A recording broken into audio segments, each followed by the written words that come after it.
भारत में 20 करोड़ से जायद मुसलमान आबाद हैं, जो गाहे बगाहे हिंदू इंतहा पसंदों की चीरादस्तियों का निशाना बनते रहते हैं। लेकिन 2014 में नरेंद्र मोदी के इक़्तिदार संभालने के बाद से तो भारत में बसने वाली अक़लियतें, खुसूसन मुसलमान, इंतहा पसंद हिंदू तंजीमों का खास हदफ हैं। मुसलमानों को सरेआम तशद्दुद का निशाना बनाया जाता है, जबरदस्ती जय श्री राम कहने पर मजबूर किया जाता है, दौरान नमाज ठोकरें मारी जाती हैं और तजलील की जाती है। इन इंतहा पसंदों की न सिर्फ हुकूमती सतह पर हौसला अफजाई की जाती है, बल्कि हुकूमती अहदेदारान सरेआम मुसलमानों की नस्लकुशी करने और उन्हें भारत से निकाल देने के ऐलानात करते नजर आते हैं। पूरे भारत में मुसलमान दुश्मनी के वाज़ेह सबूत दिखाई देते हैं। मुसलमानों की पूरी बस्तियां बुलडोजर्स के जरिए मुनहदिम की जा रही हैं।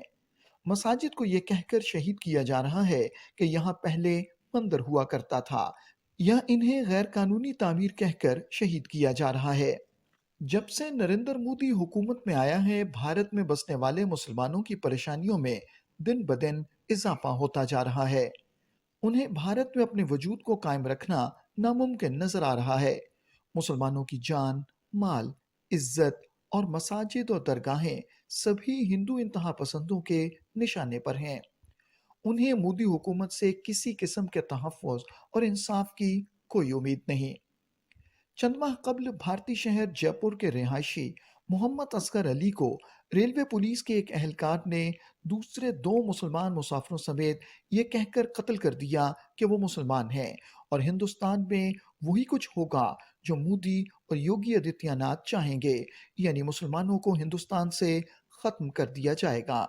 मकतूल असगर के अहले खाना, जो कि उनकी शहादत के बाद बिल्कुल बेसहारा हो गए हैं, का कहना है कि असगर को इसलिए कत्ल किया गया कि वो एक मुसलमान थे। In Jaipur in the northwest, a family devastated by perhaps the most chilling incident of violence against Muslims in India. और ध्यान वान रखने के लिए बच्चे लोग का। Umesa Begum's husband was shot dead while he was travelling on a train. I believe he was killed because he was visibly a Muslim. He had a beard and was wearing a skull cap. Muhammad Asghar Ali was among 3 Muslim passengers shot dead by a railway policeman on a train. Filmed here standing with a foot on Asghar's bloodied body, this man, who's meant to protect people, issued a threat seemingly to India's Muslims. If you want to live here, vote for Prime Minister Modi. मकतूल Asghar के अहले खाना, जो कि उनकी शहादत के बाद बिल्कुल बेसहारा हो गए हैं, का कहना है कि उन्हें मोदी हुकूमत से इंसाफ की कोई उम्मीद नहीं। The railway policeman is under arrest, but Asghar's family doesn't believe there will be justice. If his killer was Muslim, he would have been hanged by now, but that won't happen because he's a Hindu. Asghar's daughter, Amina, said, "No one can return my father to us." आज के भारत में हर जानिब अक़लियतों के खिलाफ नफरत बढ़ाने की एक मुनज़्ज़म मुहिम चलाई जा रही है। भारतीय फिल्में, थिएटर, सोशल मीडिया सभी मुसलमानों के खिलाफ काम कर रहे हैं। यही वजह है कि आज पूरे भारत में मुसलमानों को शहीद किया जा रहा है, उनके घरों को मिस्मार किया जा रहा है, मसाजिद को शहीद किया जा रहा है। You're making an entire majority community in India feel like victims in their own country.